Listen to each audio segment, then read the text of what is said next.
Hey Who fans, welcome to the Big Blue Box podcast. My name's Gary. My name's Adam. And we're at episode 160. Yeah! Have you ever thought what it's like to be wanderers in the fourth dimension? Nobody in the universe can do what we're doing. I've reversed the polarity of the neutron flow, so the TARDIS should be free of the force field now. There's no point in being grown up if you can't be childish sometimes. The trouble with time travel is, one never seems to find the time. Change, my dear, and it seems not a moment too soon. Unlimited rice pudding, etc., etc. I am the Doctor! Great men are forged in fire. It is the privilege of lesser men to light the flame. I'm the Doctor. This is Rose Tyler. She's my +1. Is that all right? That would be me. Hello. Surprise! Boom! Etc. I'm the Doctor. Do everything I tell you. Don't ask stupid questions. And don't wander off. How can you kid this? I don't like the colour.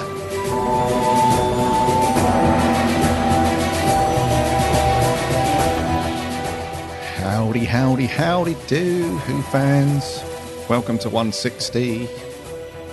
Hope you've all had a cracking week and that you've managed to do something Doctor Who related. Yeah. In today's show, we've got a couple of bits of news, got some cool merch. Got some really cool merch this week, yeah. Well, a couple of cool bits and a not so cool bit. I know you'll be picking said item up for sure. I know I was going to say there's one bit on that tray that you're not keen on, but I've got a feeling it's the one I'll be buying. Yeah. I know which one. Yeah, I'm just looking at the list. And I'm just looking at it now to see. Yeah, it'll be the one that I'm buying, but I knew you wouldn't be bothered about that. So yeah, I hope you guys have had a good week. We're at 160 now. Where are all these shows going? I don't know.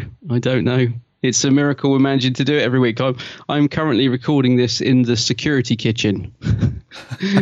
I am actually in the kitchen because they're still having building work done. So there is nowhere in this house for me to record, and I'm in the corner of my kitchen next to the fridge and a bunch of bananas. So yeah, so, we will. It takes a lot for us not to record. We will always find a way, won't we, mate? Absolutely, yeah. Yes. So I'm in the security kitchen. Yeah, I asked you earlier if you were within decent reach of biscuits or snacks, but.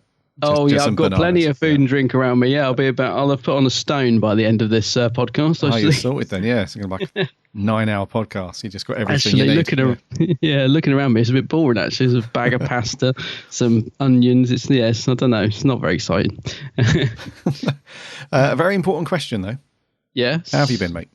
Yeah, I've been good. I've been very good. Yeah, I haven't done a lot Doctor Who related this week, I must admit. Me either. No, I bet there is something that we've both done though, and that is watch the new Star Wars trailer about 1,000 times. Oh, of course. Yes. Oh, it's immense. Sorry to talk Star Wars or Doctor Who podcast, but the new trailer is just amazing. I actually thought I'd seen it early, but I'm glad that I hadn't, because I went to see Blade Runner last weekend. It's very slow. I quite enjoyed it, but man, it's a slow film. It's about 3 hours as well. No, I quite enjoyed it actually, but before it, they played a trailer for Star Wars, which I'd never seen, and I was like, I got all excited thinking it was exclusive, and I was really underwhelmed by it. And we were all talking about on the way back, saying, "God, that new Star Wars trailer was a letdown, wasn't it?" Yeah. So I was messaging some friends. They were like, "You haven't seen the trailer? That's a teaser, you fool." And I was like, No, it was about 2 minutes long. It was a proper trailer. We had this big discussion, and then of course it got released at midnight the following day, didn't it? The proper trailer. And I was like, "That's more like it. That's a trailer." So yeah, I loved that. But no, sorry, to get back to Doctor Who, I haven't really done much this week. I got one little treat through the post, which was a figurine of Agador. Remember that creature from Curse of Peladon with the statue, the horn? He's pretty cool, actually. Yeah. So he's part of the Doctor Who figurine collection magazine. That's right. And he's like a special issue, so he's big. They're normally sort of, I don't know, 3-inch or whatever. These are big, and he's pretty cool. So when the building work's done and I can finally put all my Doctor Who stuff back on the shelf, it'll be going on there, and he's going to look pretty good. But that's the only thing I've had through the post this week. I've been very restrained in terms of spending. It's not been much tempting me on the old merch site this week. So that's been me, mate. So it's been mostly Star Wars, Blade Runner, and a bit of Agador. I am saying it right now, Agador. You are, yes. It's Agador. It's the isn't it the god that they try and work? One of the guys is very into Agador, and he wants to uphold the worship of said god. And it's the statue, isn't it, that falls on somebody at some point in one of the episodes, I'm pretty sure. That's right. Yeah. That'd probably be like my figurine at some point with a building where I could probably just get him placed nicely and they'd be like just banging one last nail and he'll come crashing down on me. I was only wondering if I was pronouncing it right, because someone put, I put Agador and they were like, shake pineapples or sort of shake a tree, like Agadoo. And I was thinking, that's not how you say it, is it? Push pineapples, shake a tree, isn't it? So yeah. Somebody just being witty. Somebody so that's being mate. clever. Somebody being clever. So what are you up to, mate? What you been at? I've been up to very little. Yeah, same as you, mate. Just not much. Watching the Star Wars trailer, obviously many times. Yeah. But no, not. I've been into. I've been watching a bit of McCoy though. So some of you who follow us on Instagram and Twitter and stuff, you'd have seen me put something on there to say I'm just really into McCoy still at the moment. That's never gone away since I transitioned over to loving him as the Doctor. So I've watched Happiness Patrol and Curse of Fenric over the last week. Oh, right. Which is cool. And I've also finally got round to reading the interview from the latest Doctor Who magazine as well. Yeah.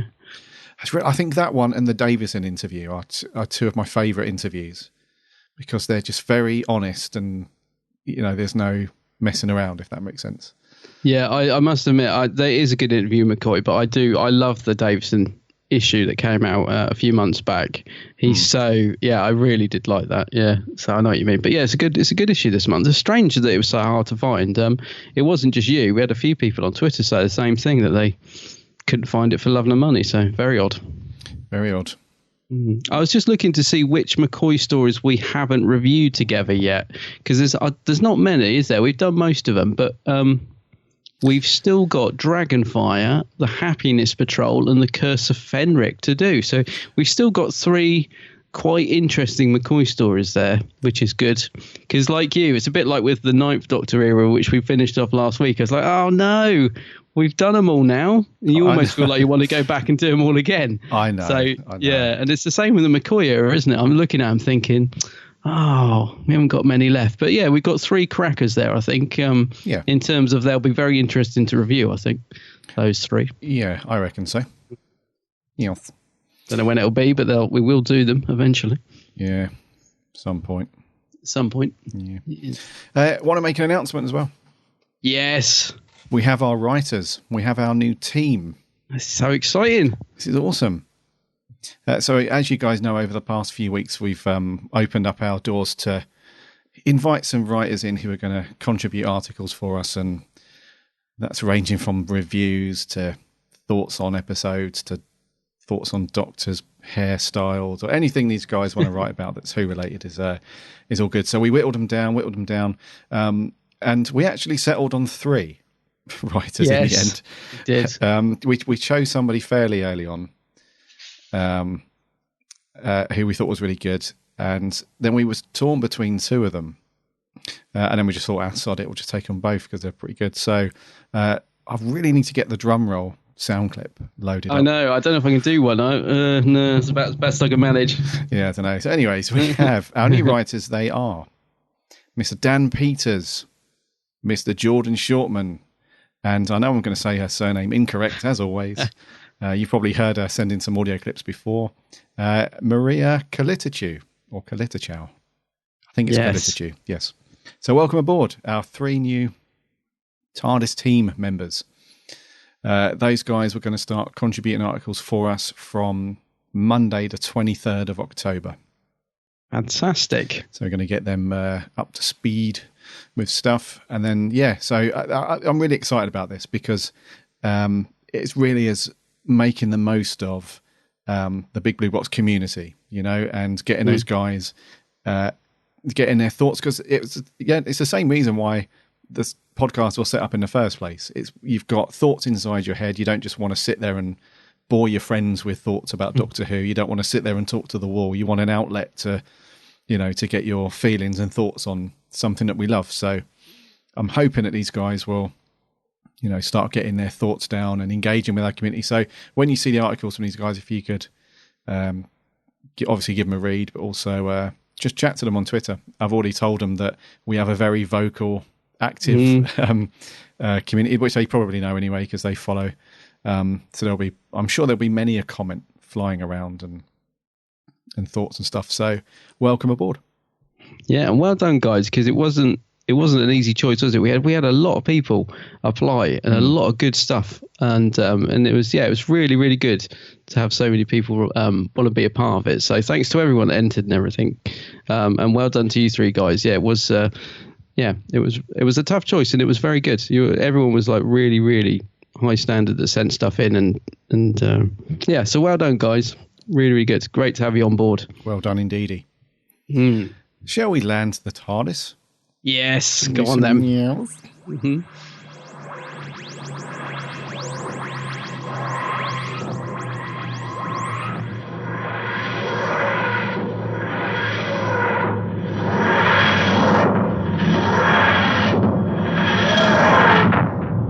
We need to start with some sad news. Yeah. I hate doing this. This is the one bit but we need to obviously mention it and be respectful, but I just hate saying it. I hate it when good people, leave us. Trevor Martin. You probably heard the name from Classic Who stuff. Has sadly passed away at the age of 87. Trevor was first in the show, actually, in the War Games. Yeah, it's one of the Time Lords, wasn't he? Yeah, you remember him? He was one of the 2 Time Lords, wasn't he? Was it 2 or 3 of them that were standing there who were... 3, I think, yeah. 3, yeah. He was one of those who kind of forced the Troughton...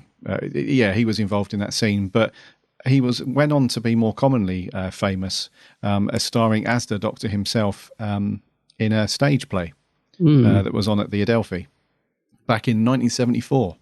Yeah. And it was called Doctor Who and the Daleks in the 7 Keys to Doomsday. It's a good title, isn't it? Yeah, which ran for about a month at the Adelphi Theatre, which apparently did really well. And if one thing that I've always wanted to get, and I've seen it in this picture as well, when they showed a picture of Trevor Martin for this article, I'm looking out for one of the posters that they made that was up at the theatre. They look really, really cool. I know what you mean. They got the big Doctor Who logo, and they look very retro now, don't they? Yeah. So apparently that did really well. It was written by Terence Dicks, that play, and and it ran for a month. Apparently, did really well, and the companion. He also went on to do some Big Finish, I believe. I think they actually did. They did this particular play, didn't they? They did a series of like stage plays that they reenacted, like The Ultimate Adventure with Colin Baker. Yes, and then I think they did this one. Yeah. That's correct. Yeah, and then he went on to do a load of TV stuff. He was in the usual. All of Classic Who people always end up in things like Z Cars, and The Bill and that sort of thing. So he went on to do a load more TV stuff, but. Just very sad that he leaves us. At age 87. It is sad. Yeah, because I didn't realise he did that just before Tom Baker took over, actually. So he sort of played this weird in-between carnation on the stage play, didn't he, according to this? So I think Tom came on board just in the middle of the run of the play. And it's weird because...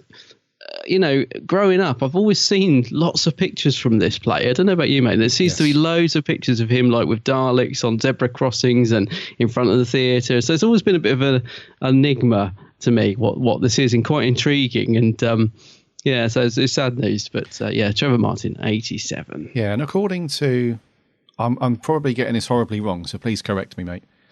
According to the lady that runs the Who shop in London. Oh, yeah. They have the TARDIS from this stage play, don't they? Or so they think. But we think it's not the TARDIS from the stage play. No, it's not. No, you're slightly wrong there, mate. No, so she says it's the one from the Peter Cushing TV, the Peter Cushing movies. Yeah, is what she's advertising it as. But according to Clayton Hickman, it's a Shepperton or I think it's Shepperton Studios police box that's never been in Doctor Who. But I don't want to get too far down that road. Down a rabbit hole, yeah. But there's a bit of confusion over what it is. But yeah, it was the Peter Cushing movie's TARDIS that she thinks it is, yeah. So what's there? I'm sure there's something there that was in the stage play. There might be in the museum. Yeah, there may well be in the museum. That's but right. Yeah. Or it might even be the other TARDIS, because she's got another one that you go through to go into the museum. So maybe it's that. I'm not sure. But she's got all sorts of wonderful stuff in that shop. Weird and wonderful stuff. Yeah. So it could well be, yeah. Might have to pay another visit. I haven't been there in 3 minutes. Yeah, well, I haven't been there for a while, actually. I wouldn't mind a visit. Yeah, it's been a couple of months. But there we go. Trevor Martin sadly leaves us. That's it. In other news, just a bit of rumour news, really, which we don't normally do, but it is quite interesting. So the Daily Mail. Oh, God. Oh, those guys. They've been shouting out some rumours recently about Series 11 having a shorter run, so only being 10 episodes long, I think, isn't it? Instead of the 12 to 13. Yes. And then they're going to be longer eps, apparently. So the rumour is we're going to get 10 one-hour episodes instead of, like the 12 or 13, 45 minutes that we've been getting. Yes. And I don't know, we keep hearing this thing about it being like a one big story or an overarching story as well, which has been around for quite some time. Yeah. And so they're sort of playing up to that. I don't know, mate. I take it with a pinch of salt. I mean, I kind of like the sound of the stuff that they've reported. I will be honest, even though I'm taking it with a pinch of salt, I like what they're saying. It sounds interesting. I don't know about this whole overarching story. I'm not too on board with that. It depends how it's done. But I like the sound of our episodes. Sounds good. Yeah. And like you said, this is a bit of a rumour. It's not been confirmed, obviously. But the reason why I wanted to include it is because there was loads and loads of opinion about it that spread across social stuff. And it did get me thinking. I mean, an hour-long episode. I mean, that we have reviewed a few, especially of the Capaldi episodes, where we've said that it would have been nice to have a little bit more time to flesh out a certain character or explore something a little bit more. So maybe that hour slot will enable them to do that. But it does feel, for some reason, it does feel a little bit more classic Who, this setup, because obviously the classic Who episodes, the majority of them are around just under half an hour. So obviously if you watch 2 of them, that's your hour. And it does feel like that, whereas 45 minutes is kind of that. I mean, don't get me wrong, it does work sometimes, because some of the slower episodes that we've reviewed, we said, blimey, if this was any longer than 45 minutes, it would have dragged on. And so it's very much swings and roundabouts, isn't it? And stuff. But I do quite like it. I do like the idea of having an hour episode. It does. I do, as long as, like you just said, as long as there's enough to pad it, because I sometimes feel writers don't always have enough. It's as if they're told they've got to fill that, if they've got to fill that hour, I want there to be enough to fill it, and not sort of, because you do, like you just said, you do sometimes feel that they even struggle to fill 45 minutes sometimes. There's a little bit of padding going on in there. So yeah, I'm all up for our episodes as long as we're getting decent writing to make that hour worth it, because otherwise, I when they changed the formats 45 minutes for the Sixth Doctor's era, for Colin's era, for me it didn't work at all, because there wasn't enough going on. I found those episodes, like I'm thinking of like the 2 Doctors, the second part of that, there's 25 minutes of them walking around Spain doing absolutely nothing, and there's no story.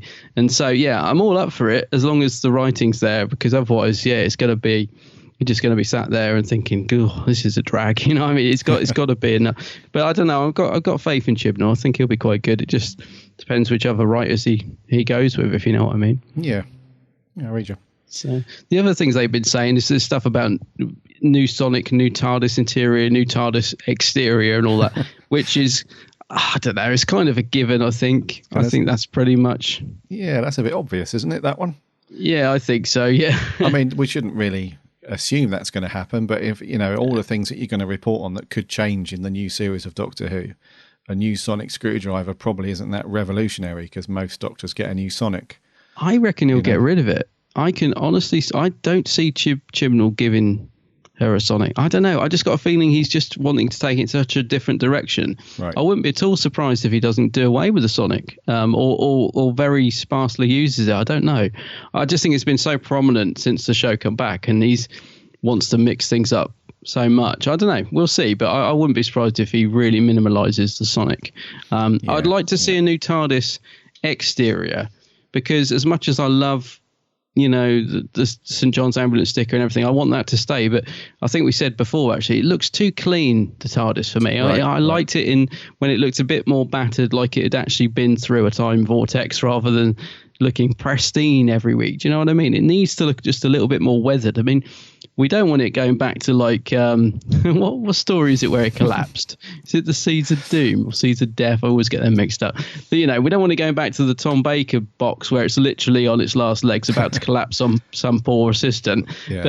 But like the Hartnell one looked a bit battered and a bit grubby here and there, and so I wouldn't mind seeing just a few little tweaks to it. I mean, when we saw the picture of from the new Christmas special, Twice Upon a Time, the old TARDIS next to the new TARDIS, get rid of that cold kitchen that we've had for the last few years. Yeah. No, I read you, mate. Yeah, although Capaldi worked it well, but yeah, I'd like to see new. New. Yeah. No, I read you. There we go. Take it with a pinch of salt, as Adam said. It is the Daily Mail after all. Yeah, that's right. Yeah. Right, let's get our metal friend in, see what he's banging on about. Yes, get him in. Merch corner. Merch corner. Merch corner. I don't know whether to be impressed or disgusted. It's a bit rubbish, but it's pretty. It's very pretty. Funko Pop. Yay, Funko. We mentioned this a few episodes ago that the first Doctor, William Hartnell, was getting his own Funko Pop. Yeah. And it's going to happen as part of the New York Comic Con exclusive stuff. And it's now up for pre-order in UK, which is awesome. So if you go over to Forbidden Planet International, I'm assuming they've got this on the .com as well. But not yet, they haven't, but I'm sure they will. Yeah, they have, mate. Oh, they've just added it, have they? Yeah. Oh, cool. Yeah, I was going to say they didn't have.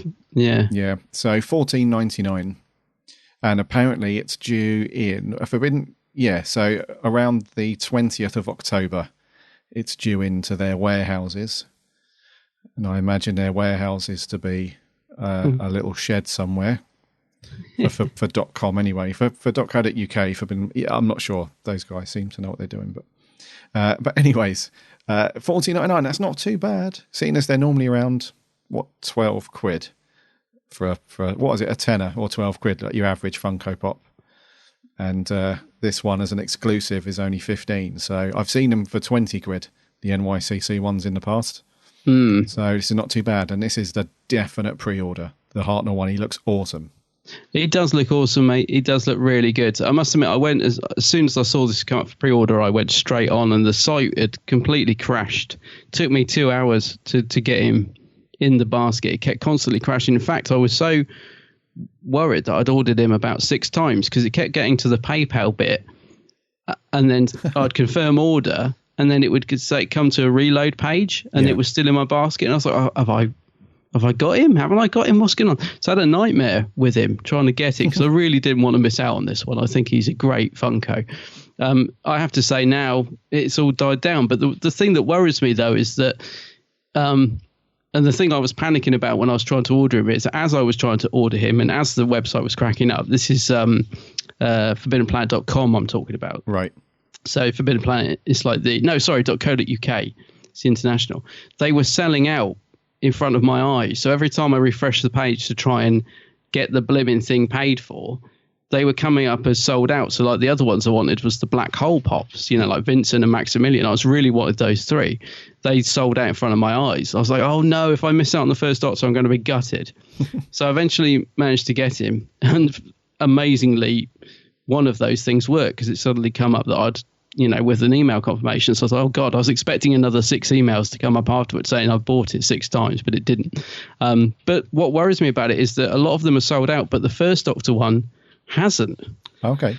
And the Doctor Who Pops haven't been selling that well. So if a brilliant exclusive like this doesn't sell out, that worries me because a lot of the others have. And, you know, they're saying that they probably won't do any more Doctor Who Funko Pops if the range doesn't, you know, pick up. Yeah. So brilliant as he is, and I'm really glad that I did manage to, you know, get one in the basket. But yeah, I'm slightly worried that even now he's still one of the ones that you can get on their website. A lot of the other ones have sold, like the Black Hole one sold out straight away, and a lot of other ones as well. So that's a bit worrying, mate, to be honest. Yeah. In terms of the future of the range, but it's a great pop. I mean, I know you're going to get one, and as I say, I've pre-ordered him. So yeah, I've pre-ordered. Yep. Yeah. So I'm looking forward to him. When's he due out? Is it the end of October? Yeah. So there's only a day in it, but ForbiddenPlanet.com, they say the 20th of October, and International say the 21st. So I imagine at some point over that weekend they'll get them, and then you'll probably get them that week following, I would say. So depending on which Forbidden Planet you order it from, you will get it at either a couple of days after it comes into their warehouse or a couple of months afterwards. I'm not going to say which one. I'll leave it up to you. But go for your life. Yeah. Yeah, that's awesome. Yeah, it's good to see him finally come up for pre-order anyway. So, yeah, and he's a great pop. He's an awesome pop. Does look good. So from Funkos to Titans, and I'm guessing this is the piece of merch that I like that you're not too bothered about. I must admit, though, I do like the Titan range a lot. But even I am not massively excited about this. But again, it was a New York Comic Con exclusive that's now come up for pre-order over here, which is the glow-in-the-dark 4.5-inch TARDIS. Now, it's pretty cool in its own way. It's just that they've done a million variants of the TARDIS. So even I, someone who loves Titans, wasn't really blown away when this got announced, I'll be honest with you. But, I mean, I liked the last one they did. They did, what was it? The sort of Pandorica exploding TARDIS, because that was a bit different, you know what I mean? I thought, yeah, okay, I like it. It's a bit odd, whereas this is just looks like your standard 4.5-inch TARDIS, and they've obviously put some glow paint on it, which doesn't so work. Yeah, I was going to say none of the Funko Pops I've got, which is supposed to be glow in the dark, work at all. I mean, I've got an Emperor, you know, the Emperor from Star Wars Funko Pop, which is supposed to glow in the dark. He looks great, but he doesn't glow. They're rubbish. So I don't know what this will be like. But anyway, it's up for pre-order now from ForbiddenPlanet.com. I guess it's limited because it was a NYCC exclusive. I'll still be getting it because I just like the range and I want to see what it's like. But I know what you mean, mate. It's not terribly exciting. I know what you mean. In the grand scheme of things. Yeah. However, I was a little bit of a tease because I probably will pick this up because I do like the. I'm not too fussed about the Titan range of actual character figures, but I do have a soft spot for the TARDIS, like anything that's a TARDIS. I've got some of the other, Titan TARDISes and Pop TARDISes and stuff. So I do like a little TARDIS, I must admit. Yeah, they are cool. Yeah, and I've still got my little my little TARDIS that sits on the desk that I know that you don't like, which is the little one that the mints came in. On the mints. I actually do like the tin. It's cool. Yeah, I do like the tin. My beef with the TARDIS mints is that they were in that Zavi box exclusive as an exclusive item, and that's the only reason I don't like it, is because I was like, well, it's not very exclusive because they got a billion of them in Forbidden Planet. So that's my only beef with it, because I quite like the little tin. Yeah, when you go in Forbidden Planet, the London megastore anyway, there's like 90,000 of these in a bucket by the door. Yeah, exactly. So yeah, that's absolutely not exclusive. That's my only beef with them. It's because I opened the Zavi box. It's supposed to have all these exclusives in, and I was like, that's the first thing I saw, and I was like, wow. Oh, mate. But it's actually cool. It is a cool little tin. Do you know what? I remember watching your unboxing video of that Zavi box on the Geek's Handbag. And yeah, it's such a disappointment, that box. I was going to say, just the disappointment is showing. It's like throughout the entire video, you're just like, in a nut. Go and watch it, if you haven't seen his unboxing of the Zavi Doctor Who box on the Geek's Handbag YouTube page. Go and give it a watch. In a nutshell, Adam's basically, well, this is a load of beep and it's not that great. But the way he tries to just keep the enthusiasm going through the video, it's like, come on, there's got to be some bit of positive in there. And it's not too bad, but it's definitely not worth that amount, I would say. That's not. I got my little Christmas jumper on. Yeah, it ruined my Christmas, that box. But no, go watch the video. It's quite funny, actually. Yeah, it's good. Anyway, but it is, nothing against the tin. We like the TARDIS tin. Yeah. Right, last bit of merch. And you guys would have definitely have heard about this by now. Oh, yes. So we're a big fan of this stuff. I like it. I like it a lot. Can see what the BBC are doing here, and I like it. I like it a lot. So Power of the Daleks. If you remember a few months back, the Beeb basically took one of the lost episodes or lost serials and recreated it with animation. So they used the original audio files that were still around, but because the video is obviously lost, they've reanimated it, and it's all, it's good. It's good. So they've done exactly the same thing with Sharda. Come on. Sharda! So Sharda is obviously available on DVD, but it's just telesnaps, isn't it? And no, it's what they've done is it's not telesnaps. It's just the audio track with what is it? It's got Tom Baker doing a mad narration. That's right. It's weird. It's so weird. Do you know what? I really feel like watching it again. I might, if I get a chance this afternoon, I'm going to bung it on because it's so long since I watched it. But it's crazy because they've, from what I remember, they've shoved Tom Baker down in the basement of a museum or something, and so they've put all the clips that survive. That's right. And then it suddenly cuts to him in like the basement filling in. But it's as if he goes off script. It's as if he's just doing whatever he wants, because I could just remember he's like just wandering around talking random stuff, and but it's interesting. So I'm assuming, I don't know what they're going to do with this. Are they going to use the surviving clips and then put in the animation, because that's kind of what the trailer suggests, or are they going to animate the whole, you're going to be able to watch the whole thing animate? I just don't know. Well, I'm hoping there's going to be both on there. That would be cool. That would be good on the Blu-ray, at least. I'm hoping that yeah, so I don't know. I mean, if you read some of the blur, I mean, this was announced, a few days back now. It was like one of those nice midnight announcements by the BBC. Yeah, 2 months after everyone knew about it, but anyway. And yeah, I must admit, these midnight announcements, they can be a little bit of a anticlimax a lot of the time. But I was quite happy with this because it's another really nice steelbook to put on the shelf, which I'll come on to in a minute. So it was announced, really, really cool.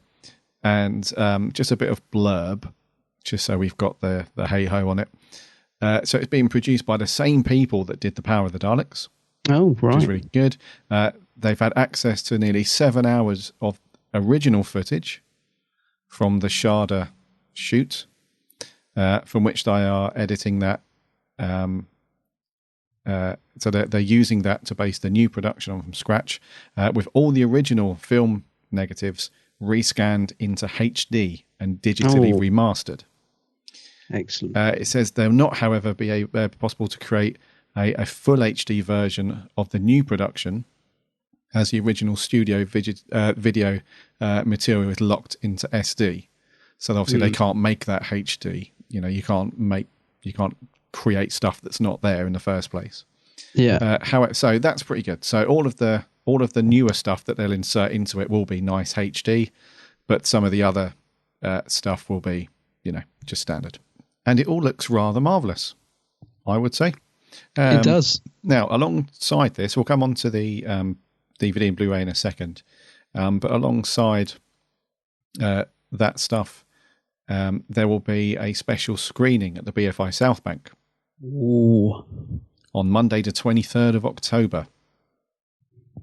Now, this is going to annoy a lot of people. It always annoys me. I know I'm whinging unnecessarily. I'm aware of that.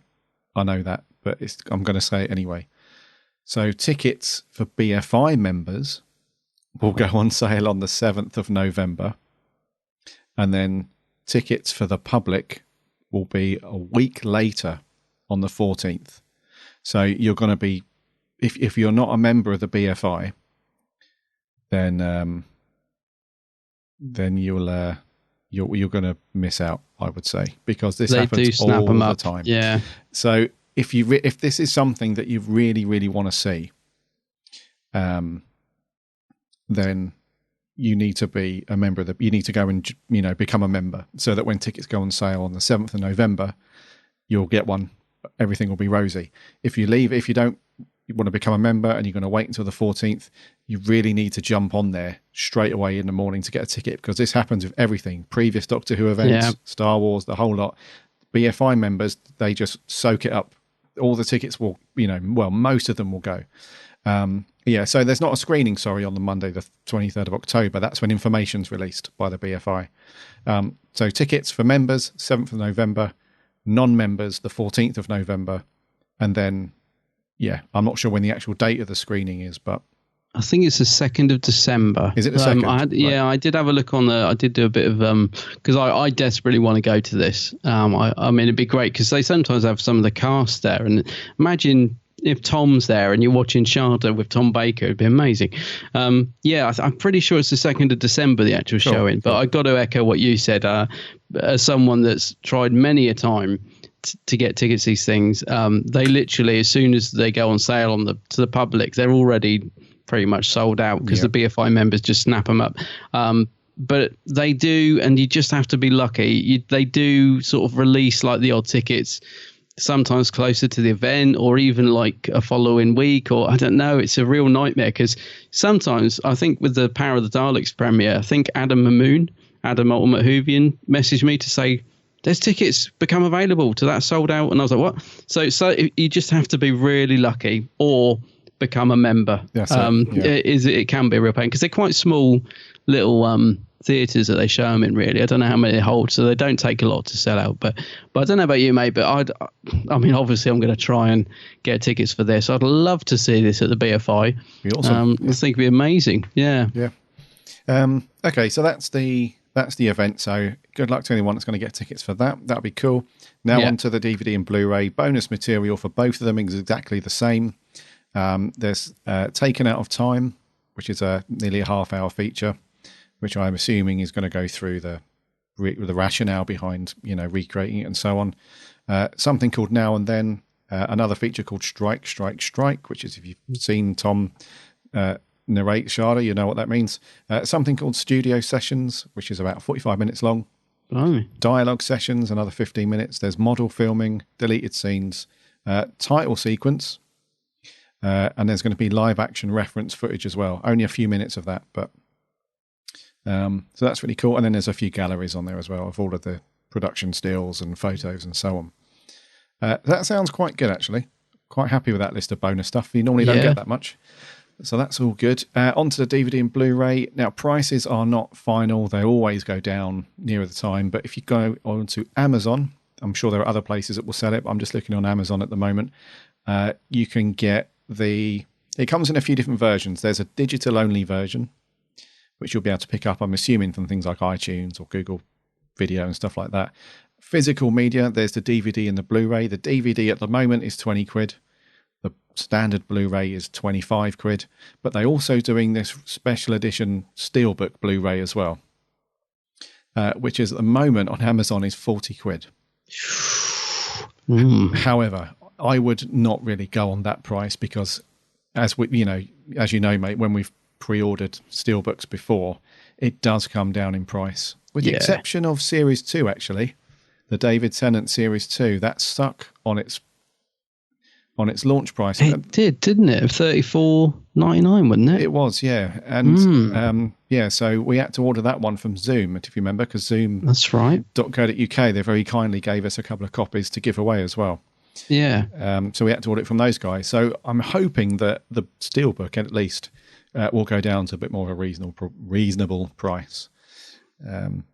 I hope so, because it's really nice looking. I don't know looks slightly different style to the Power Daleks, but it might be the same guy. I don't know. It's very comic book, I like it. It's very comic book. Yeah, and it's done in exactly the same.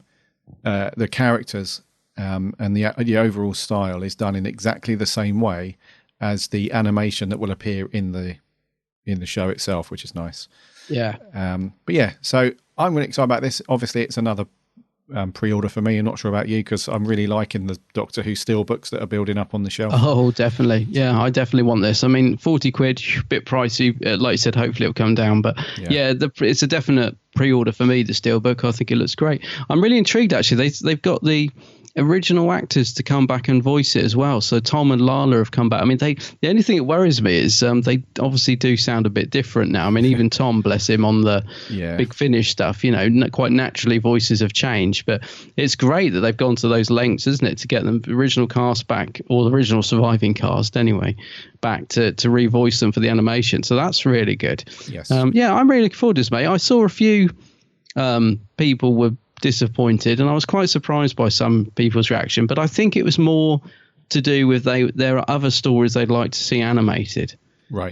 So, the only sort of negativity I've seen is sort of people saying, oh, why couldn't they have done like Evil of the Daleks or something like that? But, if they're doing more of these, then great. Just, support the release, because it'll mean we get more. Clearly Power of the Daleks did well enough for them to commission this. So, yeah, I hope it sells well. So we'll get more animation of Lost Stories. I think it's great, and this is a good one. I'm really up for this.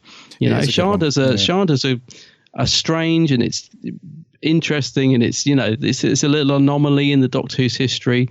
Douglas Adams wrote it, obviously, so it's a cool little story to have in this form. So yeah, but I might watch the original later today. I just feel like watching it. It's really funny.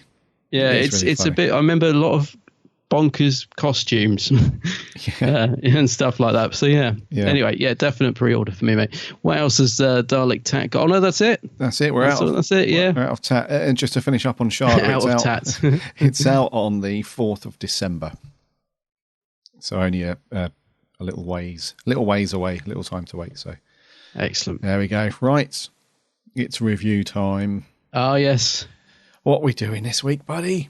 It's Davison. We both like a bit of Davison, don't we? And this week, so we're doing the second part in the Black Guardian trilogy, and this time it is Terminus. Doctor, talk to Nissa. What is it? I'm not coming with you. What? There's too much to be done here. Tell her she must. Well, you can't stay. It isn't safe. Certainly not until the Veneer have sorted out how they're to run Terminus. And with my skills, I can help them. We need you too. I've enjoyed every moment of my time on the TARDIS, and I'll miss you both. But here I have a chance to put into practice the skills I learnt on Traken. Please, Nissa. I'm adamant. Please, let us part in good faith. We do fully understand the commitment you'll be undertaking. Yes. And that life here will be very hard. I'm fully aware of that, but I want to stay. And you're a very brave person. I wish you every luck. She'll die here. Not easily, Tegan. Like you, I'm indestructible. Oh, Nissa. Oh, what a lovely bit of synth music as well. It's lovely. Now get out. Get out of my TARDIS. So, Terminus, Part 2, as Adam said, of the Black Guardian trilogy. It was out in 1983. Oh. 4 episodes each, 25 mins. It was written by Stephen Gallagher and directed by Mary Ridge. And it was overseen, obviously, by John Nathan Turner. Story is thus: the TARDIS, with the help of Turlo, sort of power systems fail, end up being sort of weirdly merged with another spacecraft.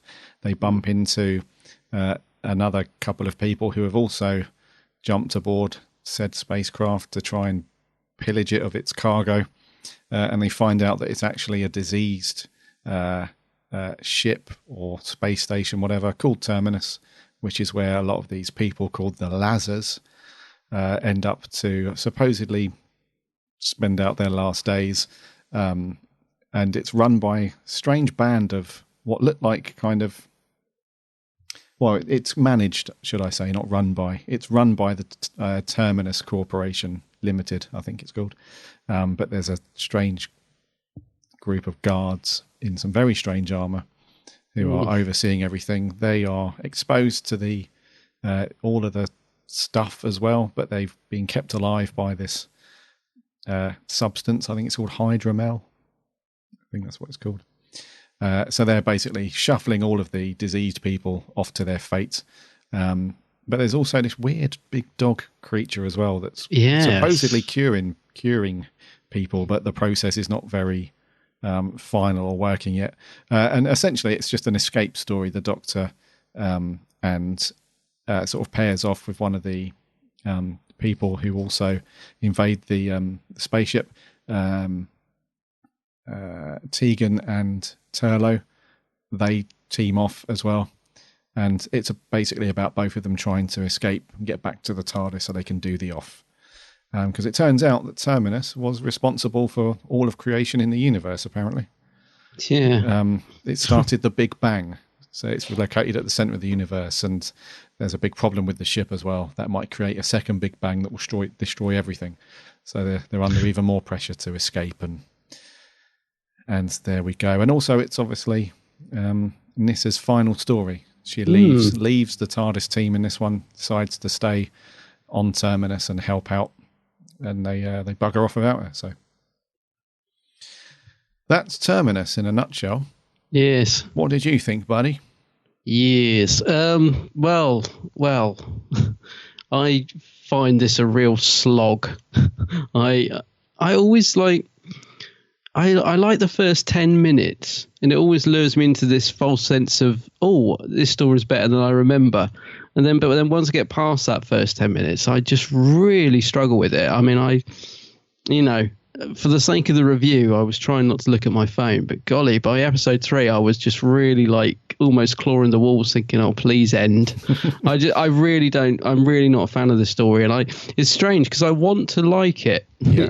It's weird, isn't it? Because like I said, it's mainly just because the start. I like, this weird idea, like the stuff when the TARDIS is merging with the ship, and they're telling Nyssa to go through the door with the big skull on it, and she's suddenly in a spaceship, and you're like, well, what's going on? How has she gone from the TARDIS through this weird door? And I thought, I find that quite interesting.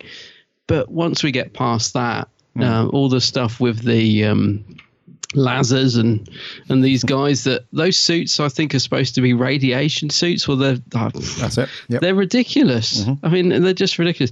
It's I don't know, mate. I find it really hard going, this story. I want to like it, but I really struggle to get past the first episode, and even the end. I mean, it just kind of goes nowhere, I suppose. I keep waiting for it to pick up. I mean, you sort of think in part 4 maybe things will ramp up a level, but they don't really. And it's weird because I've forgotten it was Nissa's last. I forgot it's the one that Nyssa goes out in, which is really strange because you normally remember if it's like if it's like an exit story for a companion. Like I as much as I like Resurrection of the Daleks, I always think to myself, oh, that's Tegan's last story as well. Mm-hmm. But with this one, I didn't. It got to the end, and I was like going on Wiki. I was thinking, I'm sure Nissa's comes back. I'm sure this isn't the end for Nyssa, is it? But it is. Apart from I think she might have popped back for Dimensions in Time or something. But so I find this hard going, mate. I'm not a fan of it, and it's unusual because I really like a lot of Peter's era. There's not much in there that I can't happily sit through, even if it's not the best story. But this one I just find really dull. Right. It doesn't hold my attention at all. Yeah. What about you? Yeah, I've got mixed feelings on it, really, because I really like Davison and the Davison era. Yeah. That early 80s British TV era has just got a really great feel to it, and I love watching the Davison era. And I really like the music by Roger Lim as well. It's got a cool synthy kind of feel, that early 80s feel to it, and the sets, they're a little bit scuffed and, not as much as they were in, Tom's era and previously, but, it's still got that kind of rough round the edges feel to it. And I really like it. And I like sitting through most of Davison's stuff. But for this one, I'm not sure. I really like the story and I like the concept, and, I can see what they were trying to do, but it's very slow. And I think anyone that's watched the special features on this DVD will probably know why. The director, Mary Ridge, she was she was quite cinematic, if you like, quite I'm trying to think of some decent describing words here. Like a lot of the camera pans and a lot of the editing is very, very drawn out and very slow. So if you look at a lot of the scenes where even some of the fight scenes between some of the guards, like the fight scene between the Doctor and Vanir, even those are not very sort of exciting, and charged. They're quite laid back still. And there's a lot of shots where, the scene's finished, the dialogue's finished, but there's like a very slow camera pan afterwards, and then there's another slow pan to sort of ease you into the next scene and stuff like that. So it moves along very, very slowly for most of it. So it's kind of a difficult watch to get. That's the wrong word. It's kind of a laboured watch to get through, but it's got some good stuff in there. It's got some great stuff, but it just doesn't seem to get realised as well as you'd like, on screen. But it's not bad. It's not a terrible. There are worse Davison stories to watch in terms of overall quality of story and script and so on. So it's not. I mean, the script is fairly good and all that, but it's just lacking in a little bit of something. I would put it down, a lot of it down to the direction. Actually, it's very, very. Like you said, the direction is very laboured, and it just, it really doesn't help the story. Because, I mean, it is a troubled, they say in the making, don't they? It was a very troubled production. Lots of things went wrong. Sets weren't ready. They were, weren't erected in the right place, which kind of threw her off as a director, because apparently she was very precise. Yeah. She liked everything down to fine detail. So having the set, even a few bits off his mark would have thrown her. And apparently it was a very troubled production. And apparently Peter Davison was getting quite distraught throughout it because of all the problems, and was sort of saying, well, this isn't going to make sense if we shoot it on this set because it's the wrong set. And so he was getting involved. And so I don't know, you can sort of tell, I think, from watching it that I think perhaps the cast are trying, but you do get the feeling that it's just not flowing. It's not coming together very well. And the sets are so dull as well, which doesn't help. I mean, they don't look finished, some of them. I mean, that bit where he's looking at the, what's it supposed to be? That thing that's going to explode, that big round ball. Oh, one of the engines. The engines. Yeah. There's nothing around it. It's just black space around it and stuff. And I kept thinking, wow, it's as if they've just wheeled that on and said, where's the rest of the set? Well, no time for that now. Just go. We'll sort it out in the edit. And it's just, it doesn't help to make it. It's not very visually exciting at all, this story. As I said, the only sort of bits I found visually exciting really was the beginning when we're in the TARDIS and we're getting to see some TARDIS corridors and that bit with the skull door. I thought, this is all good, but then we get into the bland grey sets and those awful costumes, those radiation suits, which are so noisy, must have driven the sound people mad, I should think. Clunking around the sets when they're trying to have a fight, which they clearly can't even move in the costumes. And you're right, mate, the fights are like something out of 60s Doctor Who. They're so planned and awkward and badly shot that you just sit there thinking, oh dearie me. But I do put a lot of it down to direction. I mean, I think she's probably tried to do the best, but she basically wasn't the right choice to direct this story. It's not really her fault. I'm not criticizing her as a director herself, but she wasn't right to direct a story because it's really bland. Absolutely, mate. And that's no huge criticism to her as a director. I think she did a couple of your fave, mate. She did a couple of Blake Seven. She did. So she did. Yeah. So I know she can do good stuff. Yeah. So I think it was just, and you're right. The whole thing does look a little bit bland. And I think, I think Peter Davison sums up pretty well. If you look at his interview he's great on the interview, isn't he? Yeah. Because one of the things that's great about Davison on any of the interviews that he does on the special features is that he never sugarcoats anything for the sake of, just because he was the Doctor and involved in it, and now he's talking about it. Because you do get the feeling that with some of the actors on those interviews, they're a little bit timid in terms of they don't really want to criticize too much because, they're probably very good friends still with the people who made it and star in it and so on. They don't want to, but Davison's not like that at all, and I really respect him for that. That's what I love about him. Yeah, he will say, like he did with this one, he basically says he's just not very good. He essentially, he doesn't say those words, but he essentially is saying he's not really a fan of this one, didn't really enjoy making it because the script wasn't very good, the overall story wasn't great, and it just doesn't seem to go anywhere. Yeah. And that he kind of sums it up really. But he did say that that during the production of it, that morale wasn't necessarily low, but everybody was still very flat. There wasn't any great enthusiasm put into it, and it wasn't, and that definitely shows on screen as you watch through it. Everybody's very much just kind of, going through it, just to get the scene done, and there's no real. There isn't any one performance in this whole series, in this whole 4 parts, that I thought, well, he's really earning his acting or his or her acting stripes here. They're really going for it. There's no standout moments in any of it. There's no, is there? No, you're right. I mean, there's quite a few cast members in there, and you get like people like Lisa Goddard, who was quite a well-known name back then. You got people like that in it, but they just don't stand. None of them stand out at all. No.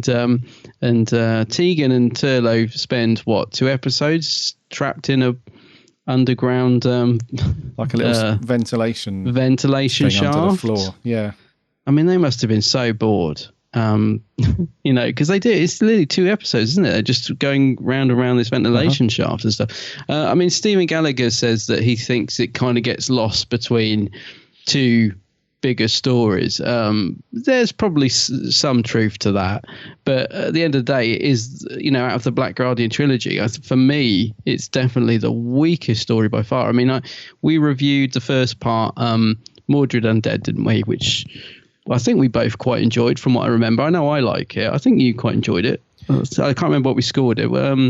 Back in episode 98, was it? Yeah, I think I gave it a 6.5. You gave it a 7.5. All right. So we thought it was middle of the road. Yeah. So if you want to hear our thoughts on that, was it episode 98? 98 back on the 8th of July last year. Yeah. If you want to hear our thoughts. So we thought that was an okay watch. I remember liking all the stuff with the Brigadier. Yeah. So, but I remember there was lots going on in that, and this sort of feels like there's nothing going on in it. So like you said, there's quite a cool concept there with all the lasers and this plague or, radiation, whatever. So you got all that. You think that's quite interesting. And they got these things that they, put into their chest pieces, which, keeps hydromel that keeps them going. That's quite interesting. And then there's this corporation that we hear about that's, doing all this stuff. And so that could have sort of been quite interesting, but we don't really explore that much, do we? So, like you said, there's a few interesting bits going on in there. I can see where Stephen Gallagher was sort of going with it. But, it just doesn't get realised very well on screen, really, especially when the big bear dog... The dog thing. Wolf. The Garm. When he come into it, because again, I mean, I don't know how, but I'd forgotten about him, and he comes on screen and I'm like, what's this now? What is going on here? Like, what is he supposed to be? It's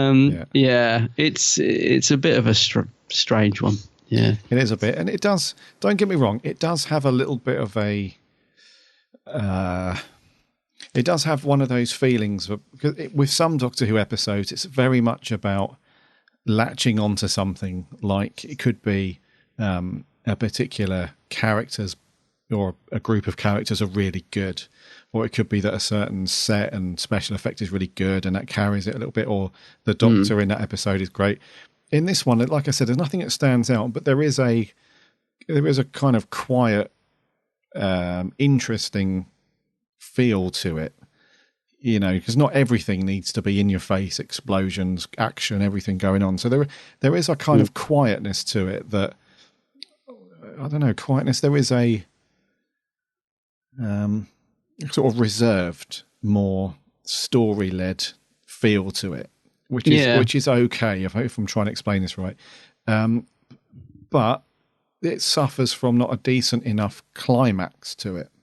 So with some of those other stories where it's potentially quiet in a good way, it's paced fairly, it's held back a bit, some stories in their pacing, but the payoff's really good because there's a good climax and a good finish, or the cliffhangers are good and that stuff, and it's a rewarding watch at the end. This one doesn't really have that, so it doesn't have the payoff at the end you were hoping for.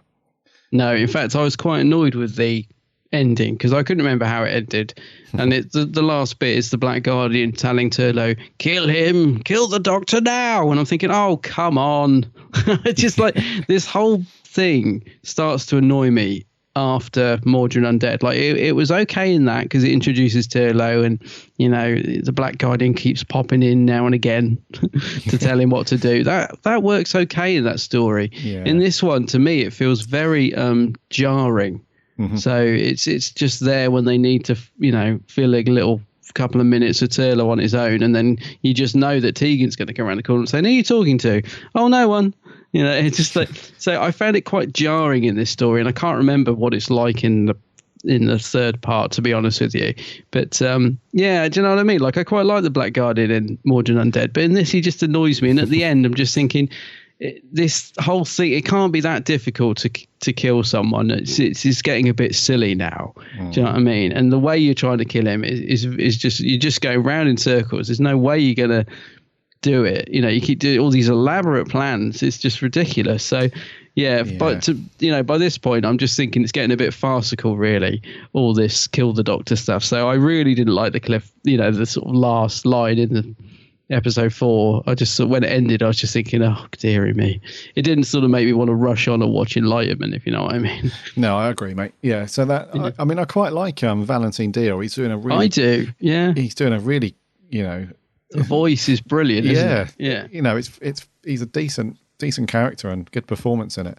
It's just a bit repetitive where, you know, every sort of 6-7 minutes in each episode, you have Turlough kind of hiding around a corner with his little communicator. And then you just hear him like, go and kill the Doctor, and he's like, oh, I don't know, and then he goes off and does something else completely unrelated to his mission, and then another 5 minutes later you'll see him hide in another corner, and the Guardian's like, well, have you done this yet? He's like, no. Right, punishment, blood, you know. and that just seems to go on and on and on, you know. And we all know full well that he's not going to kill the Doctor. Even if he wanted to, he's a little bit useless. Yeah.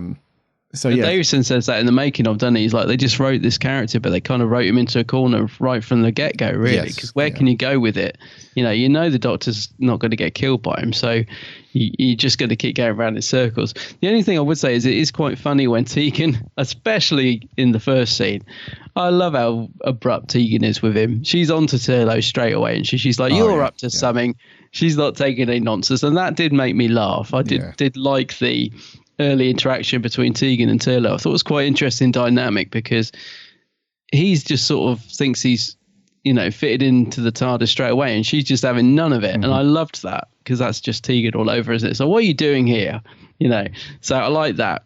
But for Nissa's like last story, it's not a very good send off for her. She doesn't really get that much to do. She gets tied up a lot, and she loses most of her clothes, and that's bizarre as well, isn't it? When she starts stripping off, she's just walking around in a 90 for most of it. It's all a bit odd. It's not a very fitting send because it's not. No, you don't know that she's going to go until halfway through episode 4. Really, up until that point, you just assume that the Doctor's going to save her, or somebody's going to save her, and then we're off again. It's not until all of a sudden she's like, oh, I'm not coming now. I'll see you guys later. It's been nice. And that's it. And there's no, like you said, some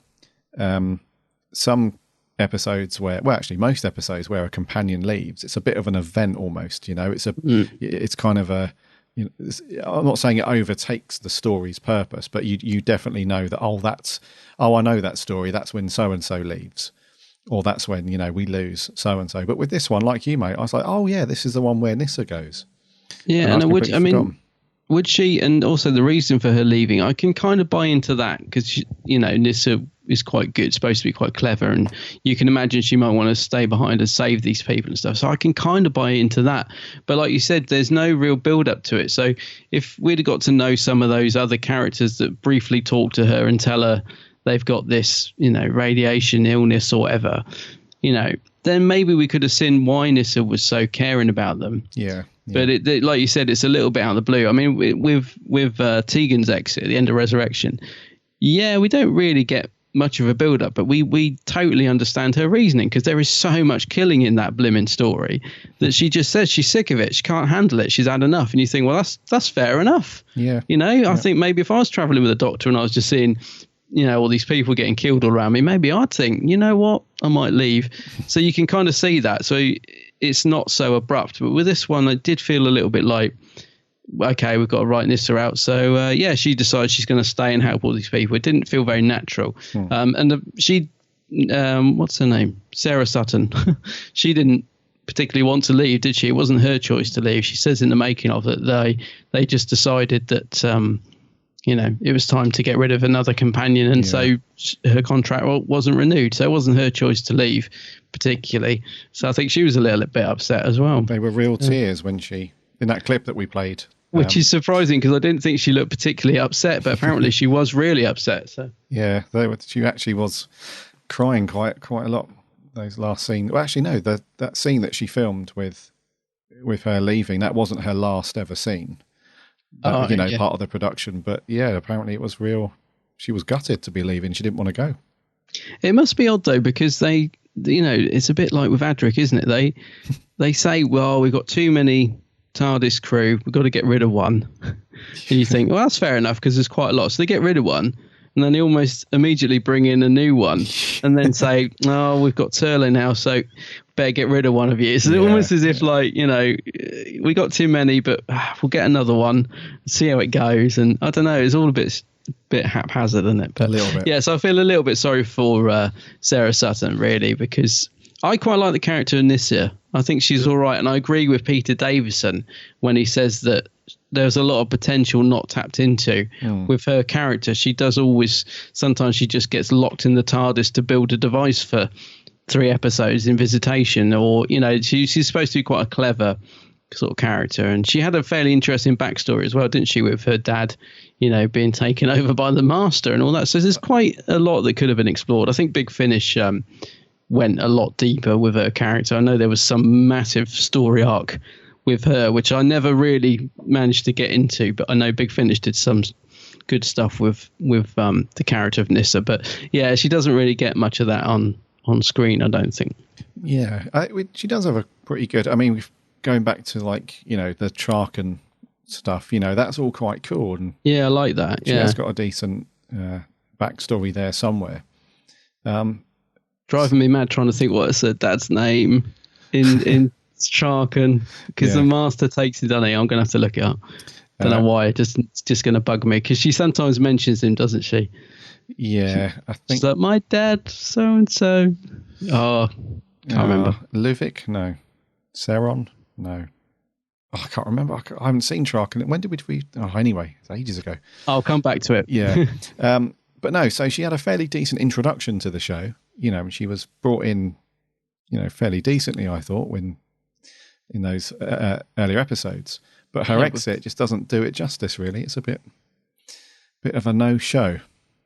Yeah, Tree Mass, of course. It's an anagram of master, isn't it? How could I forget? Oh.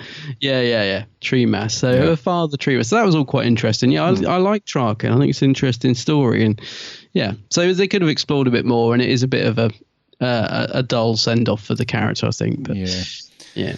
And what did you think to sort of this concept? Because it's a bit of a forerunner to the Caves of Androzani kind of story. It's one of those story ideas where you've got somebody it's like supply and demand. You've got a greedy kind of corporation that's, supplying stuff. Because with Caves, we have the Spectrox stuff that's being supplied by those guys, aren't we, to keep people young and youthful. That's right. And then this one, we've got the Hydromel that's being supplied by the corporation to keep the guards alive.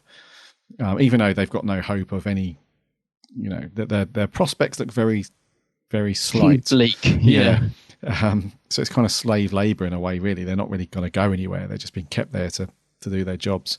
But I quite like that concept. It's just a real shame that we didn't see or hear anything to do with anybody else involved with Terminus Incorporated.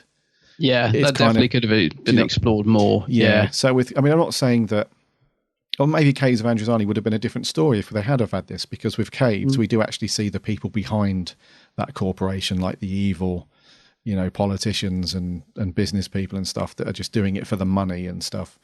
Whereas, true. You know, whereas with this one, all it is really is just this invisible thing that's got a name, but we can't put any kind of voice or face to anything. It's just because they mention it quite a lot. You know, they say that, you know, the guards say that if we do, because when the Doctor and Nyssa say, you know, we can, you know, resynthesize this hydromel and you can create your own and, you know, you won't have to rely on them anymore.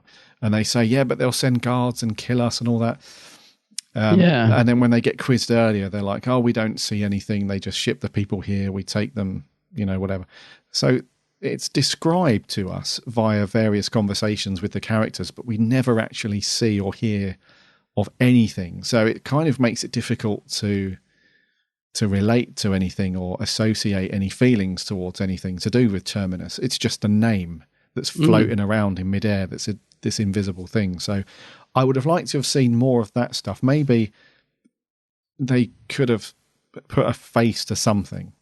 You know, if we think about, you know, the methods that could be used, you know, sci-fi back in the day, all it could have taken really is a face on a computer monitor, somebody behind a desk working at Terminus's head office somewhere. Yeah. You know, all it would have taken was something to get you to think, you know, oh, Terminus is a real thing. You know, so it's a real horrible threat. It's treating people really badly. You know, let's see some evil, you know, dictator somewhere that's, you know, throwing all these, you know, slave labor everywhere and everything, but he's sitting in a nice cushy whatever. But yeah, we just never see that. And I would like to, because like we said, it's a bit slow over the 4 parts. So they could have injected that a little bit in and spiced the story up a little bit with that. I'm not rewriting history, but, you know, they could have done something to do that perhaps. But what did you think to the whole concept? It's a bit like Caves, but a bit not as well implemented, but... Yeah, I mean, I hadn't thought about it being a bit like Caves, but I do see what you mean. Yeah, it would have been nice if they had done that, because it would have injected a bit more threat into it and another element. And I suppose that would have helped with, you know, like you said, visualizing this world that's sort of half created in the story. And also you get really, one of the things I find with the story is because you get so bored of those same gloomy sets that it would have been nice if we'd have just moved away or done, you know, seen something else to keep us engaged in the story. Because, we only really get like those few gloomy sets for like pretty much the whole story, don't we? Which doesn't help to make it very engaging. So, yeah, if we'd have had more about this corporation, I think that, like you said, it probably wouldn't have taken that much. You're right. It could have just been, you know, a fuzzy screen glitching in and out with something. Well, you better watch it. I don't know. They could have added more in. Yeah, it's true. Yeah. And it's kind of a big thing. The final product of what Terminus is and how it, you know, its effect is pretty huge. Because they describe it as Event 1, which is the Big Bang, which is the creation of everything. You know, it's located in, you know, the center of the known universe. So, you know, that's quite a huge concept in itself. So I would have thought that deserved a bit more exploration into what Terminus was or is or what it's going to be. But it's left very loose. It's very vague, yeah. Very vague, like you say, yeah. So what do you think to the guards then? This the in their clunky armor and stuff, because I'm not sure. One of the people did mention it in the interviews for it, to say that they were confused why the armor looks like sort of skeleton, you know, skeletal sort of design, and it's absolutely not going to stop any radiation from you know, reaching your body. So on one hand, I quite like them. They do look okay from a distance, but on the other hand, it all seems a bit superfluous because the costumes obviously don't do anything to stop radiation, and the masks, as somebody also said in the interviews, that when the masks were down you can't hear the actors, so they end up just walking around with their mask lifted up anyway. It's a completely pointless costume, if you get what I mean. Yeah, I think the costumes belong in another story, really, don't they? They don't. They don't visualize what they're meant to do. They're not a radiation suit. They're never going to stop any radiation, and they don't even like that could have gone right over my head if I hadn't sort of been paying attention for the review. I think if I was a casual viewer, I wouldn't even know what was going on because I was, I wouldn't even connect the fact they're supposed to be radiation suits or whatever. So, but I agree with you. They're quite an interesting design. So I think if they were in another story, because they're quite tribal looking, aren't they? So I don't know if they were in like Kinder or something like that. I think they can be quite cool costumes. But yeah, in terms of what they're meant to be in this story, they're ridiculous, really. But I agree with you. I quite like the look of them. They're just not right for this story, really. Especially the masks and that. They are quite interesting designs. But yeah, they're very tribal. I think they should have used them in something else. Yeah, I get you. Yeah, they do belong in another story for sure. Yeah. Yeah, so I wasn't too enamored with those designs, really. At first glance, they look cool. You think, oh, these look interesting and cool. Interesting, But then as the story is explained, you kind of think, well, their function is completely, pointless. It's never going to work. They look really uncomfortable as well. Yeah. They look like they're strapped onto the poor old actors. I can't imagine they could move much in them. No. It's probably why the fight scenes are so bad. It's got classic shades of like original Stormtrooper from episode 4, when you can hear all of because it's constructed of plastic and everything. Yeah. So as you're walking around, you can hear it all clunking together, and it's it's not good. No, it's not good. No. What did you think to the Garm then? To this giant dog kind of character that? So I didn't clock this. It wasn't until I watched the interviews that Stephen Gallagher, the writer, said that the Garm, this big sort of dog character, takes the sick people, carries them off somewhere, and does this experiment which supposedly does cure them. And Nyssa does say, yeah, it does work. I've been cured, but it's not. It's not working properly, or there's risks involved, or something like that. And apparently the reason why they chose a dog-style character is because it's meant to symbolise, like the hounds of hell. Apparently throughout history and mythology, like, dogs have always been associated with hell, like, and it's meant to symbolise this dog character taking these characters to hell, if you like. That did not occur to me. No, it went completely over my head. I didn't clock that. I didn't think about that when I was watching it at all. So, yeah, I'm not really. I can't really read too much into that. It doesn't really make sense to me because they're on a spaceship, and it's not. I can see where he was going with it, but again, that's something else in the story that doesn't really get properly sort of realised and executed that well. It's because they did say that what he originally wanted was to not see the dog character, the Garm, at all. He just wanted it to be like this kind of shadowy figure that you saw in the darkness, and all you saw was like glowing red eyes, and that would have been brilliant. That would have been much better. But instead, we see this kind of children's TV costume. It looks really bad. That looks, pretty terrible. So I don't know how you feel about that character. It felt a little bit. He comes into it in episode 3, doesn't he? I remember sort of thinking, what's that? Because it doesn't look very good. No, it would have been so much better if they'd have, because he's got the glowing red eyes. They've got that bit of the brief right, but he just walks out and is so onto the overlit studio, and it doesn't look very good. But yeah, no, if they'd have kept him in the dark a bit. Because he's so big as well, it makes him look quite comical, doesn't it? The way he just sort of shuffles out, and they all think he's evil and try and shoot the poor guy, and he's actually trying to do him a good deed.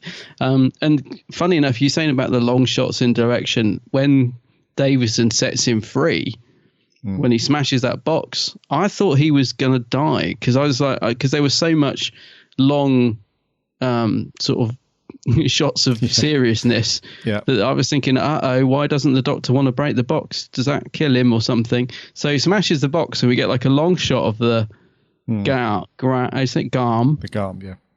And I was waiting for his little eyes to go out or something. I thought, oh dear, is that the end of the Garm? So we get this sort of long shot of his face and nothing happens.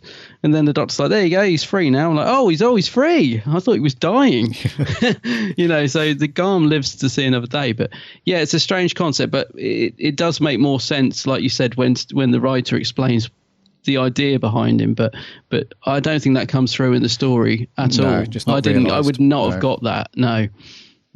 Probably better in the book. I'm sure it's explained better in the book, but no, I didn't get that. Yeah, probably. I mean, the majority of the Target books, the novelizations, they do a fairly decent job of fleshing out a bit more. That's right. That you don't really see. So maybe the book, is a better I've just realised it's written. The Target book's written by a different writer as well. I wondered if it was good old Uncle Terence because he's really good at fleshing out stories that need it. But no, somebody called John Lidecker. John Lidecker. Oh yeah, yep.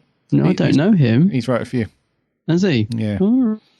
But yeah, so maybe the book's a better option than the actual episode, perhaps. Yeah. So let's talk about some characters then. Yes.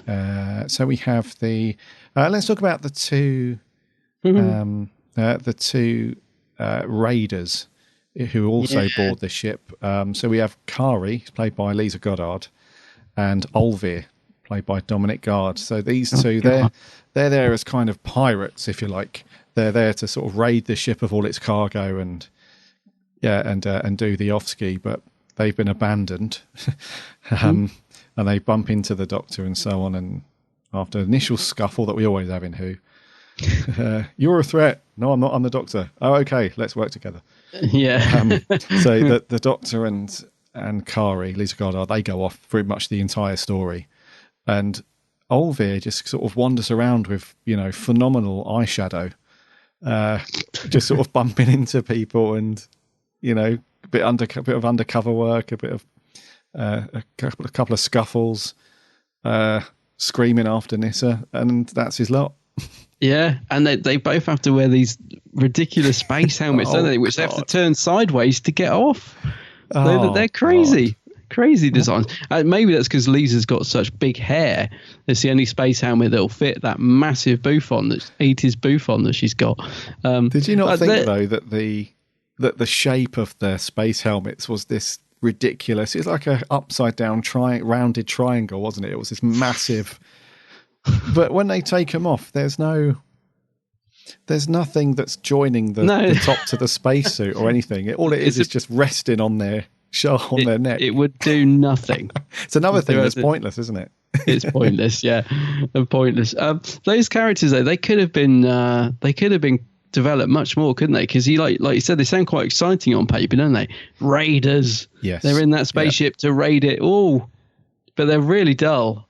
Lisa Goddard, as I said, quite a well name back then. Yeah. So when she read the script, what excited her to take that part? Because they're both pretty dull, I think. I mean, Dominic Gard, who played how do you say his name? Olvir, I think. Olvir. Yep.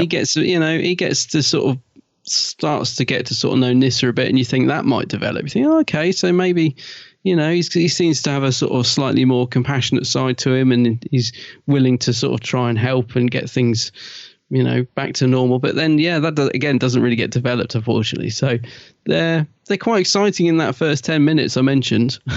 Yes. When they're going to have a to do with the Doctor. But like you said, after that, they don't do anything, do they? Not really. I don't even know if they survive. I can't even remember what happens to Kari. What happens to Lisa Goddard? She gets shot, or no? She just. I only watched it yesterday as well. I can't even remember what happens to her. Yeah, and I don't think anything happens to her. I think they just hang around on the ship because there is a scene where her and Olvir are there. They're sort of chilled out, and he says to her, "Have you got any idea about how we're going to get home?" And she says, "Well, I'm about to." But you don't see what they do. Right, yeah. I guess there's not much between her and Davison either. Normally, if you get a guest star in like that, you'd have a few scenes with the Doctor. I think she does get one where he's like saying, a bit of help would be nice when he's being strangled. And that's it. Yeah. Yeah, but Lisa Goddard, she has quite a connection to Who because she was married to Colin Baker, wasn't she? Yes, she was, yeah. Yeah. And I think not anymore, but she was. She was, yeah. And she also had a little bit of a fling, didn't she? A little bit of a thing with old Mark Strickson. Did she? Yeah. Did not know that, you old gossip. I didn't know that. Yeah. How do you know these things? Oh, well, she's been around a bit, mate. And she had a bit of another fling with old Mr. Fraser Hines. No. Yeah. Oh, Fraser. Well, he's a lad, isn't he? That doesn't surprise me at all. How do you know these things? Anyway, I know she was also married to Elvin Stardust. That makes, So, yeah. He was on set a couple of times, apparently. Oh, golly. Yeah. Wow, I did not know that, Fraser, you little...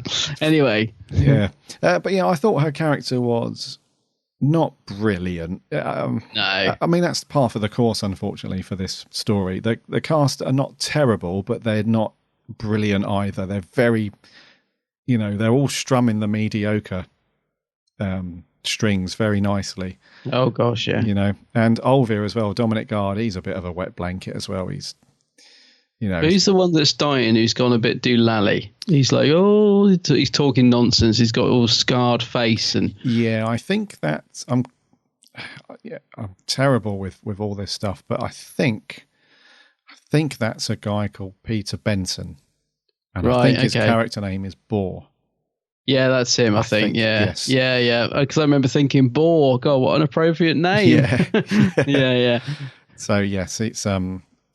Yeah, and he was a bit strange as well, because it was quite enjoyable actually watching his scenes. After he'd been exposed to all the radiation and he'd been rescued, he's then just up in the clouds for the rest of the story, isn't he? Well, he's the character, like we say sometimes there's like one character that will just stand out in a really boring story. Yeah. That just, you might think, he was quite good. He was the one that when he first came into it, I thought, he might be interesting because he seems a bit mad and he's, so he might be good. But no, he's not good. Well, he's all right, but he doesn't stand out enough either. But he could have been, couldn't he? He could have been that one character that you sort of thought, he sticks in my mind as being a bit interesting, but sadly not. No. And there was like the main dude, wasn't there? Who's the guy with the longish hair that's wants to fight all the time? I think his name's Valgard. Is he Valgard? Yeah, I was going to say, because he's the main dude, isn't he? Because he kind of leads a bit of a rebellion against the actual leader. I think his name's Iraq. Yeah, Iraq, I think his name was. He's the guy that's sort of in charge of all the guards. What are they called? They've got a name, haven't they? What are they called? Oh, I couldn't tell you. I'd probably switch. Yeah, he's the guy that's in charge, and Valgard sort of rises up and says, "Look, if I go off and capture said stowaways and make it back, then you have to give up your position as leader, and I'll take over." That's it. Yeah. Yeah, he's always up for a bit of a scrap, yeah. So I thought he was okay in a couple of scenes. Not too bad. He's got a bit more go in him, at least. Yeah. Yes, yeah. And I thought the guy, the current leader, Iraq, I thought he was not too bad. I thought he was a vampire at one point. Yeah. He had that classic, almost white skin and long dark hair. The eyes and everything. Yeah, I thought that as well. Yeah. It reminded me of something out of State of Decay. Yeah. Yeah. So I thought those guys, they weren't too... And there was another guy knocking around as well, Sigard. He's like the one that's sort of torn between. He's like, don't talk to our leader like that. But then at the end, it's like... I'd forgotten about him, yeah. So we have the guards, they're not doing anything. Ambling around, clunking around, yeah. Precisely, yeah. It's annoying me that I can't remember their collective name. It's definitely something. I don't know. I'm afraid I wasn't engaged enough to note it down. I don't know. Me either. No. Yeah. Anyways, the listeners will know. Let's talk about our TARDIS team then. Yes. Let's talk about Tegan and Turlo to begin with, because they kind of get literally boxed off for the entire story. They have a little bit of a... Because they don't really like each other, do they? I mean, Turlo, he's there to kill the Doctor. He's been planted there by the Black Guardian. And we have Tegan, who's, like you say, she's got his number straight away. She's onto him, yeah. And... but I love the fact they have an argument over a roundel. in the first 5 minutes, don't they have a right old to do over a roundel? Yeah. He's like, go on then, report me and tell him about the roundel. And she's like, well, I might. And he's like, well, see how stupid you look. And all that. So I did really enjoy that first little scene because I thought it was quite funny, and I love it when Tegan's throwing her weight around. And I actually thought she kind of stood out in a very mediocre story, but only in that first bit. Do you know what I mean? I was really liking Tegan in this, giving old Turlo what for. So, but yeah, I don't know. They were fun at the beginning, but like you said, unfortunately, they just kind of get sidelined and locked away for the rest, which is a real shame actually, because there's quite a good little feisty dynamic between the two of them. There is, to begin with. Yeah, I don't know. I'm assuming we pick back up on that on the next story. I really can't remember, but yeah. So I thought they were quite good with what they had to do, those two. But yeah, nothing didn't stand out, you know. Yeah. I mean, they do work fairly well together in Enlightenment.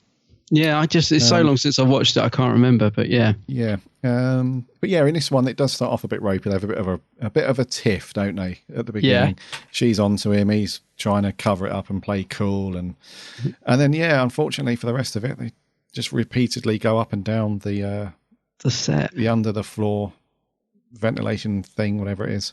Yeah. And that's it really, just up and down, up and down, up and down. And at the end they just sort of they see Nyssa say goodbye. Well, Tegan does, and that's it. And then, like I said earlier, Turlo's just constantly hiding around corners, speaking to the Black Guardian.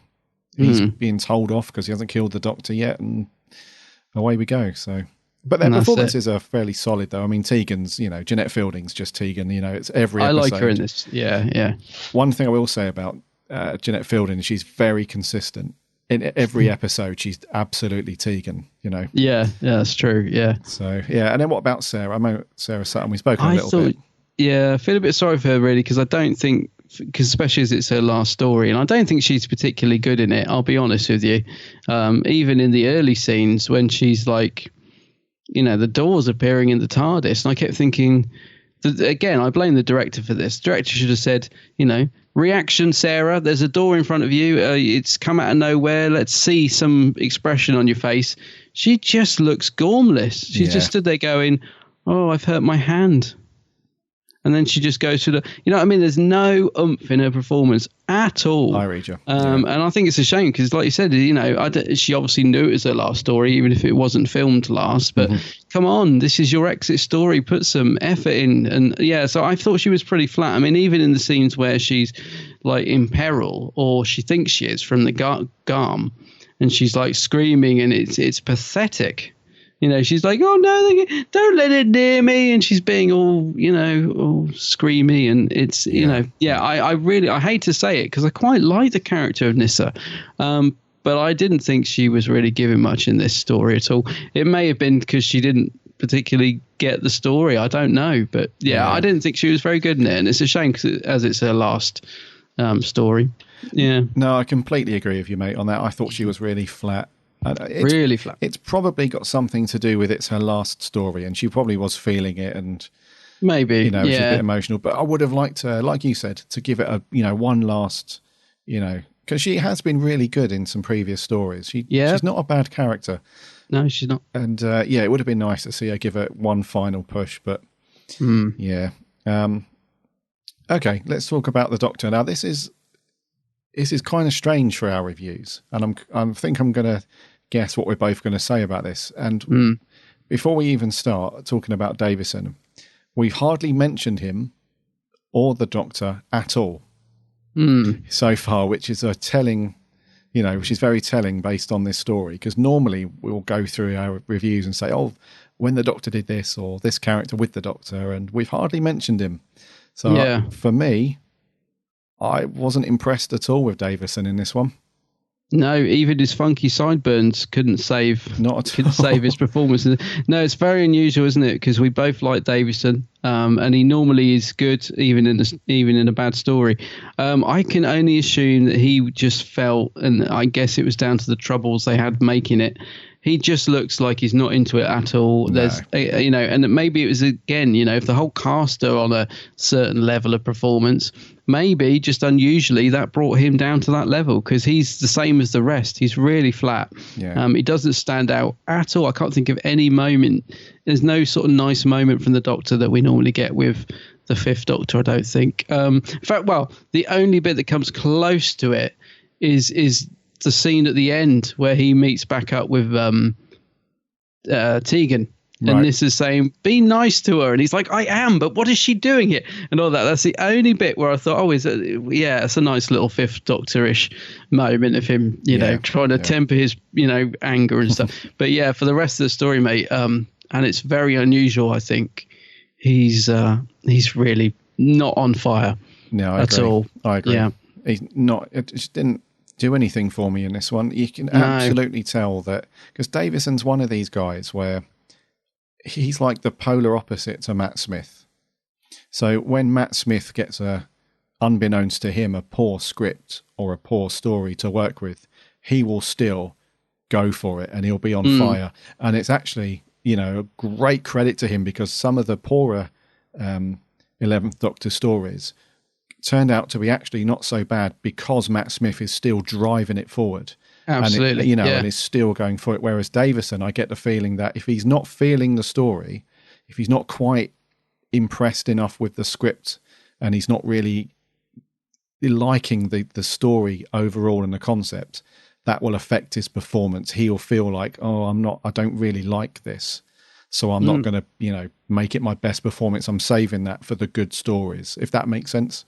He certainly seems very flat in this. Yeah, it's one of the few. I can't think of many, because I've watched quite a lot of his era a few times. I mean, I've watched them all, but there are ones that I've watched a lot, and I can't think of many stories like this where he just doesn't seem to have any standout moment. I mean, the only way I can describe it is he looks bored. He does. He doesn't look like he's into the story at all. No, there are just a few stories where he's like that. So Time Flight springs to mind. Oh, yeah. How could I forget that? Yeah. Kinder. Oh, Kinder, yeah. Kinder, sorry. I don't know, actually. Kinder is one I want to revisit, because I remember thinking it's good, but I have mixed feelings on it. We'll have to do Kinder, yeah. Yeah, and also Snake Dance as well. I mean, there's just a few stories where you get what was the one where he's quite vocal about really not liking it? Well, he doesn't like Black Orchid, although I really like that story, but he doesn't like it at all. See, that's a strange one, because he really doesn't like that story, but he's not too bad in it. No, I think he's all right in it, yeah. But there are a few stories where you just get the feeling, just from his performance, that he just wasn't into that story. Wasn't digging it. He just wasn't digging it. And unfortunately, that kind of affects his performance, because he can't, I'm talking retrospectively here. I'm not saying that at the time he thought, I don't like it, so I'm not going to act very well. I'm not saying that was his thought process. You can just tell looking back that subconsciously in his mind he's thinking, I'm just not feeling it. It just doesn't. Production's a bit ropey. We've had problems. The script isn't very good. So I just get that vibe from him in this one. Yeah, I get it. I mean, it's a bit like, if you think about it like this, it's his job. So it's the same as if we go into work one day and we're just not feeling it and things aren't going very well. So it's sometimes hard to lift your spirits, isn't it? It's the same thing. It's his job. So if you're going in and things are going wrong and, sometimes it can be hard to get that energy level back up, I think. And so, it's the same with any of us, isn't it, with work? If you're not having a good day on set, that's it. Yeah. It doesn't matter how hard you try, but sometimes you don't even realize you're doing it. You can't just think, all right, let's get this scene done then. And, you don't even realize that you're not bringing your performance up or whatever, And again, I suppose that's down to the director to say, come on, bit more, let's have a bit more urgency here, or let's have that. And that obviously didn't happen. Well, you say that because that was my initial thought. I thought, that's down to Mary Ridge to actually stop things and say, look, this feels flat. A bit more energy, please. Come on, let's get into it. But initially I thought that, but then again, going back to the special features and the interviews with these people, they all said the same thing, and that was there's not enough time. Just time, yeah. So once you've done the scene, even if you're not 100% happy with it, you've just literally haven't got the time to do another take. You've got it, and you've got to move on. So, yeah, I think it's a combination of the direction, because like we said, it is fairly flat, and just the overall people not feeling it. So. Yeah, and you're right about the time. I mean, isn't there a thing on the making of where they say they were filming a scene on the wrong set, and because they didn't have time, and Peter, I think they were filming on the TARDIS set. It might have been Sarah's leaving scene. And Peter was like, "Well, this doesn't make sense. We can't film it on the TARDIS set because that doesn't make sense." And she's like, "Yeah, but the other set isn't ready, so we're just going to do it on the TARDIS set." And I think they started to film it, but the lights used to go out at 10 at the BBC, whatever. Those lights went out at 10. And I think they were halfway through recording it. And the lights went out. And so I think Peter was like, so thankfully that meant we had to record it the following shoot when the set that we were supposed to be on was ready. So we got it, because he said otherwise it would have been weird. We would have suddenly been back in the TARDIS saying goodbye to Nyssa. And he said it was just, but again, that's all time, and that's how it was back then. Yeah. I hope I've got that story right, because I didn't quite get it on. I think that's what they were saying on the special features. Yeah. Yeah. And they actually said to who was it? A couple of people said to Mary Ridge, look, I know you've planned this all out meticulously. Every shoot you've done down to the minute, and everything's, but there was a problem. There's a power cut 2 hours behind. So they're even more, under pressure to get everything done. And they were saying that TV back in the day was like that. It was very quick. You had to get it done. But Doctor Who was kind of known for being even more so, because the budgets were so tight. The time frames, were so small. Once you've got the scene, you've got it. If you weren't happy with it, tough luck. Just had to go, exactly. It's sad, really, because if you think about the luxury they have today, if you look at some of the special features on some of the newer series Blu-rays, there's gag reels, there's alternate takes, there's loads of time. Well, not loads of time, but there's a lot more time to do take after take if you're not happy, to get it perfect. They weren't afforded all that back then, so... No, and it's different time. I mean, like Doctor Who back then was just made to fill a schedule slot, wasn't it? It wasn't, like nowadays it's made, and then that there's going to be a DVD. In fact, very often the DVD's announced, before the program's actually gone out. So, so things are made differently now. They take time to get stuff right. But back then they're just making a, in brackets, children's show to fill a 25-minute slot in the schedule. It's not, they weren't thinking like it was going to be repeated and put on lovely shiny discs in the future. It just wouldn't have even occurred to them back then, because it obviously didn't exist back then. So, it's a different time, a different way of doing things. Yeah. Yeah. Is there anything you want to mention, mate, before we get on? I do want to mention the music. I do actually like the music pretty much throughout Davison's era. It has got a quirky... I like it. Is it Roger Lim in this one? Yes. Yeah. Yes. Yeah. No, it works. Well, I quite like the music. It's got that twinkly 80s synth sound, and I like it as well. I really like the little musical bit when Nissa's saying goodbye. That scene. It's quite nice. And I think, did they say in the production titles? I think they hark back to, like, Nissa's got her own theme from Traken, right. I think. Mm-hmm. So I think they bring a bit of that in, which is a nice touch. Again, just goes to show that even against all the pressures of time and whatever, that they did care about things like that, because to just even include a little bit of her theme from Traken is nice. It's a nice touch, so they still care about what they're doing, in terms of the production. Absolutely. Yeah. Right, scores, unless you've got anything else. It's you to go. No, I haven't got anything. Is it me? Quite low, I'm afraid. 3.5. 3.5. 3 seemed a bit harsh, 4 seemed too high. I've gone in the middle. 3.5 out of 10. Okay, I've gone just slightly higher. I have gone with the 4. Have you gone with a 4? No. Yeah. If it'd have had a better ending, but no. Rightio. I think that's one of my lowest scores. I think it might be, mate. Yeah, just thinking about it. Yeah. Crikey. Right. What did our lovely listeners think? We did a couple. I got into some audio reviews in a sec. We did a couple of polls. We did one on Instagram. We did one on Twitter. So on Twitter, we said we're reviewing Terminus. Was it likey or stinky? Mm-hmm. And 41% of you said likey. Ooh. And 59% of you said stinky. More likey than I thought, I'll be honest. Do you know what? Yeah, I wasn't going to say that, but yeah. Let's go our first audio clip. We had a few in. Let's kick off with Loopy Loo. Hey everyone! Turlough is one of my favourite things about the Davison era. How his character starts off so untrustworthy, devious and dangerously ambiguous. It makes such an interesting change from the usual more agreeable companions. I remember being so fascinated with his character way back when. That was so sweet, Nissa kissing the doctor on the cheek goodbye. She's a special kind of person, sacrificing everything she knows to help save those people. I think the doctor respected that. I love the cliffhanger at the end. Will Turlough kill the doctor? Dun, dun, dun. Even though I've seen these before, I just had to watch Enlightenment straight away afterwards. That's how much I was enjoying a rewatch.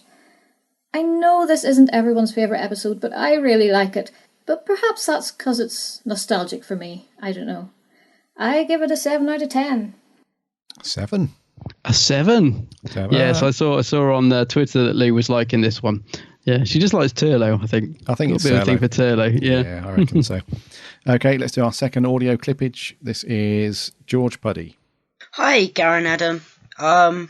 So Terminus. I must confess I've never actually watched the fifth Doc story, but I yet know quite a bit about the era. I do love that Davison title sequence. It is probably one of my favourites. I like Turlough as a companion, but I do find Nissa a tiny bit annoying. Not much, but a bit annoying. Valentine Dial is a bit over the top as the Black Guardian. I do like that we see lots of different rooms in the TARDIS, because in the modern era we didn't really see that much of the TARDIS other than the console room, so it's quite nice that we see everybody that has different rooms. Because I think that Amy and Rory were referenced to having bedrooms, but we never actually seen them, so it's nice that we've seen some companions' bedrooms. I always find Davison a bit bland as a doctor, if I'm honest, but he still puts in a good performance nonetheless. Some of the direction isn't great by Mary Ridge. Tegan doesn't do much, but then that is the nature of the crowded TARDIS. I do quite like the concept of the plague victims. The Garm's design is a bit goofy, but has been created much better on screen than the Naimon in our last classic outing. And Nissa's exit is actually very nicely underplayed. I was going to give this a 5.5 out of 10, but because I liked how the subtlety of Nissa's exit so much, I'm going to give it a 6 out of 10. Take care, guys. See ya. Thank you very much, George. Nice review, yeah. Yeah, it's very interesting.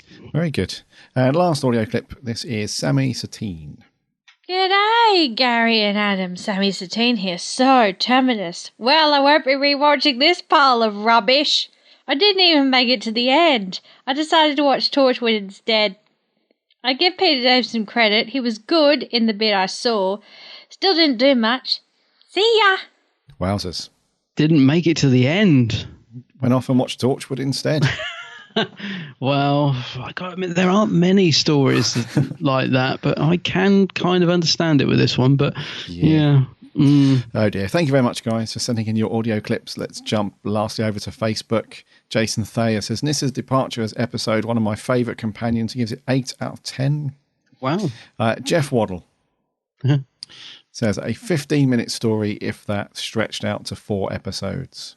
I've watched it once. I can't remember a thing about it, except Lisa Goddard has 80s hair like an extra in Bananarama. And Digby, the biggest dog in the world, in a spacesuit. Rubbish. Nice one, Jeff. Cheers, Jeff. Joseph Howarth says, Terminus, or as I like to call it, the one story that's not even worth talking about in the Black Guardian saga. Oh, look, Nissa has fallen ill for some reason. One word to describe this story is boring. Seriously, nothing happens within the entirety of the 4-parter. The only things I can even remember, that there was a plot about a big bang, I think. Tegan and Turlough crawling through air vents. The Garm, which is a silly high-pitched voice that was controlled by a bunch of angry hippies. Not the best companion exit for Nissa. It's got an overly preachy message that's all jumbled up and there's nothing interesting about it at all. Only watch it for the scenes involving Tegan and Turlough because they're the only good things about this story. It's a skip for me, 5 out of 10. Mark Atkinson says, poor, dull, dreary, lifeless, bland, 4 out of 10. Oh. And lastly, Lewis Palmer says, completely ran out of time to record audio. No worries. He says, it's abysmal. Actually, in 2 words, really abysmal. I really like the first episode, but after that, the story goes downhill and just loses me completely. In my opinion, Nyssa deserved a much more dignified departure than she got. That said, I like Davison, and episode 1 is fun. So a 4 out of 10. Yes, fair enough. Lewis? Oh dear. Anything on the Geek's handbag? Yes, we did. Let's have a look. So Jason House says, I thought Nyssa was a rather dull character. It's fitting to have what I see as one of the worst stories ever as her exit. It may seem harsh, but it's one that fails to hold my interest. Sarah Saturn Bless Her is a very good, but I always felt the character never developed. Yeah, I kind of get what you mean. Yeah. So, Charlie Turner says, okay, I'll start by saying that I love Davison's Fifth Doctor normally, but this is my least favourite of his era. It's the rebel, flashy, almost people level boring. Oh. 1 out of 10 as a Davison story, 3 out of 10 as a story in general. Sad that Nyssa left, though, as she's one of Charlie's favourite companions. Okay.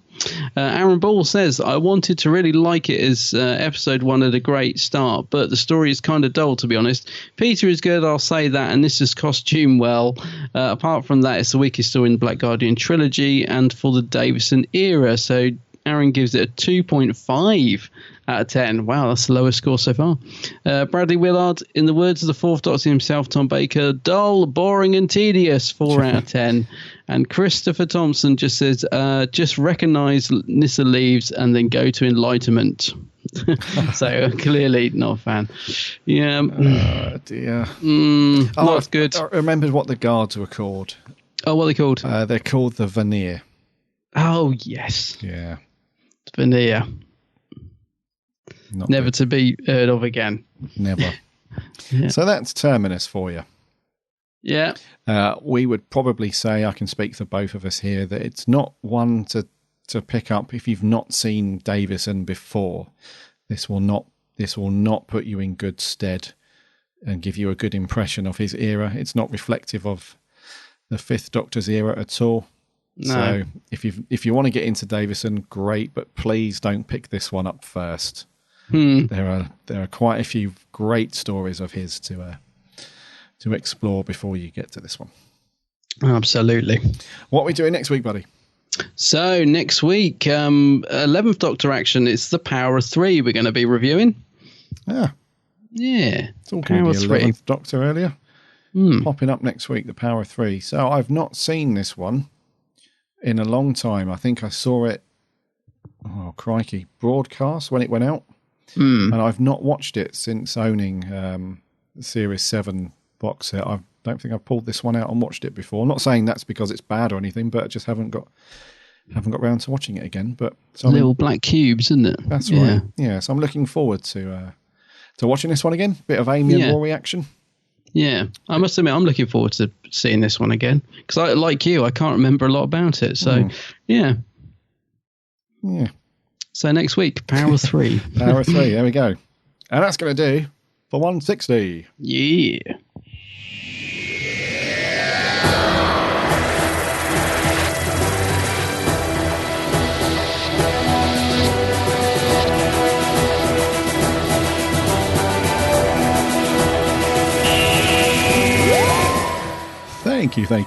Thank you for sticking with us and listening through 160. We had some really cool merch to talk through this week. It's been great. I like the merch. Talking through all that stuff. Sad news about Trevor Martin. But yes, and then our review of Terminus was as expected, I would say. So yeah, thank you so much for sending in your reviews and audio clips and so on. Always very much appreciated. Next week we're doing a Power 3, so get your Blu-rays or your DVDs out and give that a watch, because as usual we'll be asking for your thoughts and feelings on it. Once again, big well done to our new writing team, Dan, Jordan and Maria. Looking forward to getting you guys on board and you guys to start reading their stuff. It's going to be good. Head over to our website, www.bigblueboxpodcast.co.uk. You can listen to all of our shows on there, plus you can link off to all of the social media stuff and give us a like and a follow and all that jazz. And if you're an iTunes listener, If you could give us a rating and a review, that would be awesome, because that really helps us out a lot. So thank you very much to those who've already submitted a review. That's awesome. Remember to check out Adam's channel, The Geek's Handbag. So many good videos over there. Just do a search for The Geek's Handbag on YouTube and Facebook. You'll be able to watch a plethora of awesome videos of Adam's, ranging from unboxings, reviews, on-the-spot reviews, convention vlogs. Just everything's on there. It's all good stuff. Wouldn't you say, Adam? Yeah, absolutely. Yeah, go and watch my Mr. Men. He's just sitting video. there very modestly like, yep, it's all good. Yeah, Brilliant. I don't like to big myself up, but yeah, it's a great channel. Yeah, so Adam's on YouTube and Facebook and Twitter. Everything, just search for The Geek's Handbag. Right, enjoy the power of 3. Ready for next week? Yes. And yes, we will be with you for 161 in exactly a week's time. Until then, my name's Gary. My name's Adam. And remember,